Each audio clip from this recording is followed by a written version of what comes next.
Hey guys, coldbrew here. Welcome back to another Raid Shadow Legends video. We've got the 2x going on for Savage Year on the Fire Knight, and you guys know it's the time to farm Fire Knight, especially if you're endgame. Then this video is for you because this team is actually one of the best for farming consistently without fail the Fire Knight 25, which is the best place to get those 6-star legendary items, right? It does cost more energy, but if you're looking for that end game pieces of gear, that's where you're supposed to be farming. So as I can show you here, I've been farming the last 100 fights with this specific team. I've got a 99 out of 100 win, so 99% win ratio. I think that one loss was something happened. Somebody didn't do what he was supposed to do. I wasn't here. I was obviously farming while AFK, and well, the one failed. But it is a very consistent team, and it is a very high requirement team. This specific one. I'll show you an alternative, but still, this is an end game showcase, meaning farming Fire Knight 25, honestly anything after 21 is very end game. You cannot do this with the same team that you're farming 20, just because of how much more difficult it is to farm these stages. The defense numbers on the waves are just way higher than stage 20, and of course the Fire Knight boss has 12 shields instead of 10 on stage 20. So if you guys know the Fire Knight dungeon, the shields on the boss need to be taken down before you actually do any significant amount of damage to the boss. Without those shields down, you cannot do anything, honestly. And on 25, honestly, after 21, it's 12, and it's even worse than before. So this team goes in rotation, and once it reaches the boss, it actually takes it down because of the rotation of each hero. This is not a team that I've built specifically. This is a team built by Ron, and there's also an alternative. You don't have Ghostborn here, which is a bit less consistent, I would say, because of that chance for the defense down to get resisted, which is big. Okay, using Lydia in this team instead of Ghostborn is less consistent because of that chance to get resisted on the defense down. And even if you've resisted at least one of them, the run might not go as you think. Some of the champions will not refresh when they're supposed to, and the run will either be very much longer, so it might take like 3 minutes, or it even actually fails because the waves actually hit pretty hard. So let's go see this team in action, and then we'll go over the gearing, which is a very important part of this specific team. So obviously you'll be using Seer for the clear. As you guys know here, Royal Guard helps out. Everybody goes in before Seer, and you see here how my Seer is not taking the waves down. That's not on purpose, but it's just very difficult to build a Seer with this specific team that can take it down. You need close to 300% critical damage because my Seer is not built with Helm Smasher, and she's not built with Flawless Execution. She's actually built with War Master, just because the War Master Mastery does more damage to the boss when it actually procs. And since I'm capped in terms of damage, that helps. So you see the rotation of each character right now. They're doing it before Seer, and everybody has specific masteries in order to reduce the perimeter of the boss there. You see that evil eye hitting, plus a very, very fast Alure. This is what makes this team so special, and this is what farms this boss so much easier than other teams, and way consistent because of that irresistible defense down by Ghostborn right here. And this is the team that gave me that 99% win rate. I only kept 20 items out of the 100 runs that I did because everything else was sold, unfortunately. Let me move the display capture here. And once this wave down, I'll show you the alternative with Lydia, and we'll go over the gearing and what you need to do. So not even sure if the Lydia team is going to work because I don't use that, but it should work because I tried it some months ago when I was actually building this team. So this did it in a 1 minute 20 seconds. My fastest time was 1 minute and 5 seconds. Probably when I had unlimited frames on. I don't farm with unlimited frames. The reason is it just cooks up my computer. I can hear it. I can hear it cooking up. So I don't use unlimited frames. I just use 60 frames. I leave it overnight, have my mind at ease. It just farms as it's supposed to. So this piece right here, it's a 6-star immunity. I'll keep it for now. I'll have to look, but I don't think it's even worth considering. Anyway, let's go over the Lydia team, which is very similar, except for Ghostborn. You put in Lydia, which is again an end game hero to have in order to farm Fire Knight 25. It's very difficult to farm Fire Knight 25. And if you cannot build a fast team for 25 or 24, just go on 20. The difference is not that significant, and it means that you're not ready for 25. Just farm 20 and you'll still get those 6 stars. So here the same kind of rotation is going. We get that defense down, way more damage now coming out of everybody, and my Seer can actually clear the whole wave just because of the amount of buffs that Lydia provides as extra compared to Ghostborn. Ghostborn only provides that attack up, but Lydia provides the strengthen plus the speed up, right? So we should be able to get another clear. 25 seconds. This was a best case kind of scenario in terms of a run, because of Lydia just not getting resisted. I have her with 400 accuracy, and that doesn't really change on what's happening in terms of resistance. The chance to resist from the waves are still supposed to be 3%, which is very low, but it's not 3% in my testing. So I found that Ghostborn is the ideal one to use, and that's the one everybody uses for endgame farming compared to Lydia, because of that chance to not get resisted. And you see those extra procs there from War Master, that 68k, 56k, that's War Master procs there. And that's why I have everybody build with that instead of Flawless Execution or Helm Smasher. It eliminates the RNG from Helm Smasher, and it also gives you that little bit of extra damage, since what you're running is damage capped Royal Guard and a damage capped Seer in terms of the boss damage. The waves damage doesn't change. So the time here, you see it's a little bit the same. I mean, 128 to 120, kind of the same thing. But as I said, that chance to resist is still there, and building the Lydia team is much easier. But I'll show every one of these champions gear and how this works. So let me sell this and let's go over and see each and every one of my heroes built. So my Lydia at the moment is in a shield set. This is needed if you don't have anybody else in a shield set. At least one of the members has to be in a shield set. Obviously not Royal Guard and Seer. You can do that on let's say Ghostborn instead of Lydia, or you can do that on Renegade. So Renegade instead of Chimera, and I'll explain the reason very quickly. So Lydia, you see here, shield set plus speed. She's very fast, 262 there in terms of speed. That's quite fast, to be honest, with 439 accuracy. I didn't go too much on damage with her because, well, I don't use her, but for this specific showcase I did show it as an alternative to Ghostborn. And the masteries I have on her is Eagle Eye, but obviously if you're just going to be using her for this and not for any PvP situations, just go down to the War Master route, and also you can go the defense route as well if you want to. But the Evil Eye is very useful just because of that part. When you get those shields down onto the boss, you need that Evil Eye to reduce the turn meter until that Alure gets a turn. So that's gonna be Lydia. Let's go over to Ghostborn, the next legendary that we can use instead of Lydia for that 100% defense down. So where's my spirit heroes? There's my Ghostborn here. The gear that Ghostborn has is actually an immunity set. So the reason for the immunity set is for that additional 1 buff. And you'll see that the heroes that I have on my main team, the one with Ghostborn, everybody has at least 1 blood shield accessory. This gives you an additional 1 buff when they do get some damage going before Seer. So my Ghostborn has 1, my Royal Guard has 1, my Renegade has 1, and my well, who else hits? What's my team? Yeah, Alure has 1 too. So everybody has a blood shield accessory on, and that's because of that extra buff needed. And you'll see that his damage is quite high with this set on. 4k attack, 231 speed, 92% crit rate. I would obviously want that to 100, and 233 critical damage with some accuracy. He doesn't need accuracy to actually land his defense down, by the way, but I use it for his A2 just to land that other debuff that he has, which is the heal reduction. I didn't even try, but he also has the decreased defense on his A1, so might as well get anything above 200 and you're fine.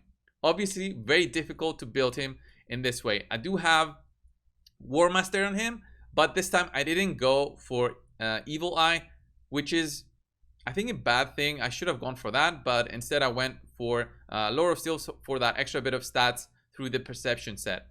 That's it in terms of Ghostborn. 231 speed. Very important to also consider the speeds in terms of rotation. We'll go over the custom AI next. So after that, we've got the Void heroes. Let's go over to Seer, which is the MVP here. Obviously, not the best gear available, but you should use your best savage if you're trying to build this team specifically. 202 speed. She is the slowest of my champions. You don't need the 202 specifically, but because of the faction guardians, she got a little bit of a boost. She was before at a 196 or something, and that's what she was before. With the boost, she got a little bit of extra accuracy, resist, and speed. So 200 speed, 100% crit. You need that. No way around that. 275 crit damage with a savage set. Ideally, I would have had a cruel set also here, but I just couldn't get those stats up. I used the raid optimizer tool, gear optimizer tool from the Hell Hades website to do this, and this was the best savage set that I had without taking out gear from my PvP champions.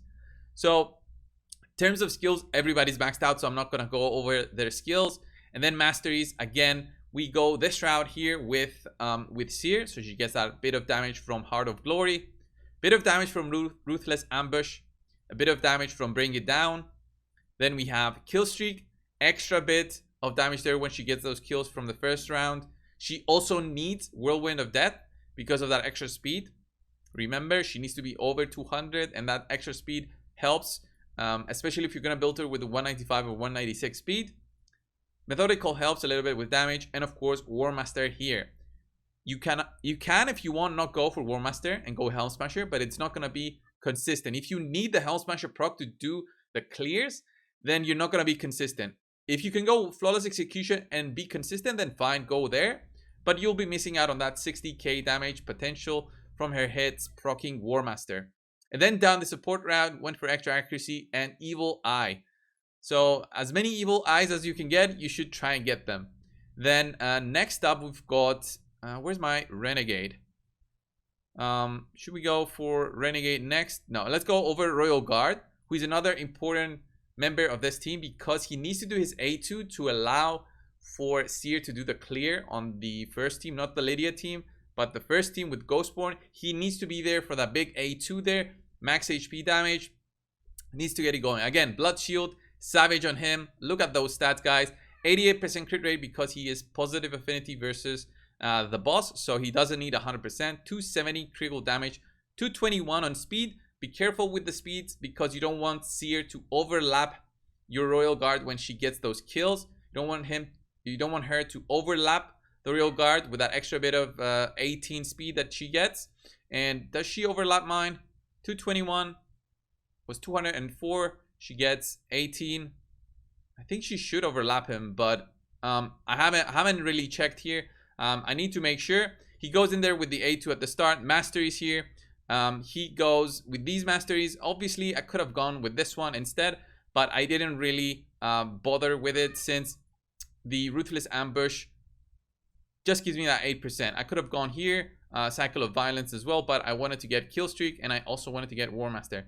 Now that I'm thinking of it, maybe single out wouldn't be as good as if I went Whirlwind of Death and Ruthless Ambush. I just didn't want to mess with the speeds that everybody has, I guess.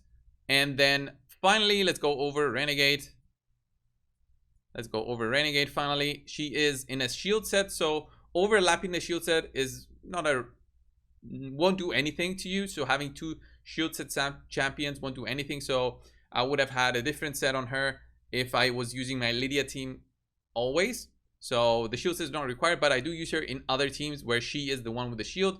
So I kept her with that. I tried to get some damage going on with Renegade. She is a little bit faster than oh yeah, she's 202. My Seer is 202, not 204. 204 is Renegade, and she is with as much damage as I can while also trying to maintain that 204 speed.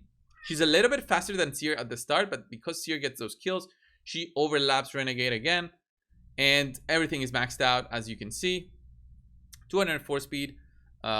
I couldn't get the crit rate to 100% and critical damage as much as you can.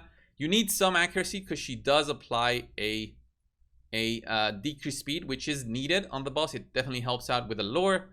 And then War Master and getting Evil Eye and also Cycle of Magic for those RNG hits going onto the boss. And before we finish, let's go over and find my Allure, which is built very endgame. Look at this.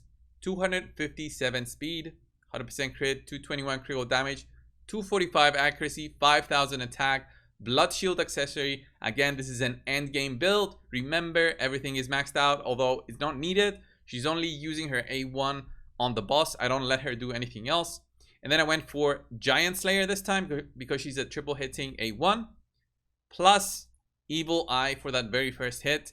If it can manage to land without the shields on, it will reduce the turn meter by a little bit extra. And as you see, overall this build is very end game. I'm repeating it as many times as I can before I see any comments saying, what is this build? This is not a free-to-play. Yes, this is not a free-to-play build. This is not that free-to-play players cannot build this team, but this is a very difficult team to gear. That's the very important thing. To gear the Great Hole, the accessories, Blood Shield accessories, getting them for the specific factions is very difficult as well. So let's just have a final run just to see it in action again.